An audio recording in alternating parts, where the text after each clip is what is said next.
पेश है हिंदी जबान में अपडेट।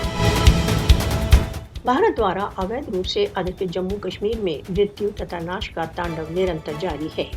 भारत द्वारा अवैध रूप से अधिकृत जम्मू कश्मीर में गत 7 दशकों से अधिक समय से निर्दोष कश्मीरियों का रक्त बह रहा है। भारत द्वारा अवैध रूप से अधिकृत जम्मू कश्मीर की जनता के जीवन भारतीय क्रूर सशस्त्र बलों की दया माया पर हैं। 4 और कश्मीरी श्रीनगर तथा पुलवामा जिलों में भारतीय बुलेटों का निशाना बन गए। भारत द्वारा अवैध रूप से अधिकृत जम्मू कश्मीर में बुध से लेकर इस समय तक 10 कश्मीरी भारतीय सशस्त्र बलों द्वारा शहीद कर दिए गए। भारत द्वारा अवैध रूप से अधिकृत जम्मू कश्मीर में सन 1989 से अब तक 96,022 से अधिक कश्मीरी भारतीय सशस्त्र बलों द्वारा मारे जा चुके हैं।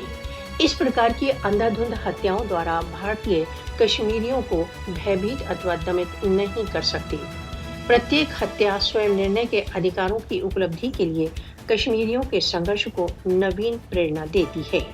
भारत ने अवैध रूप से अधिकृत जम्मू कश्मीर की जनता पर अत्याचारों के सभी रिकॉर्ड तोड़ डाले हैं। भारतीय चंगुल से मुक्ति से ही भारत द्वारा अवैध रूप से अधिकृत जम्मू कश्मीर की जनता की यातनाओं का अंत हो सकता है। भारत द्वारा अवैध रूप से अधिकृत जम्मू कश्मीर में भारतीय अत्याचारों को समाप्त करने के लिए विश्व को हस्तक्षेप करना चाहिए।